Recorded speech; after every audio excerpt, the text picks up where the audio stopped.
What's the meaning of candy striped?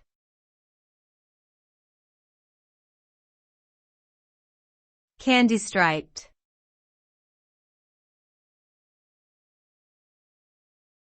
Candy striped.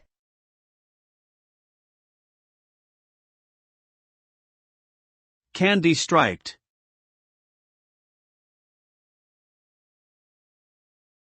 Candy striped.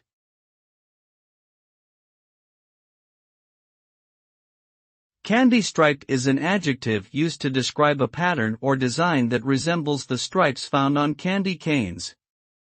The pattern typically consists of narrow, alternating stripes of red and white, which may be vertical, diagonal, or in a checkerboard arrangement.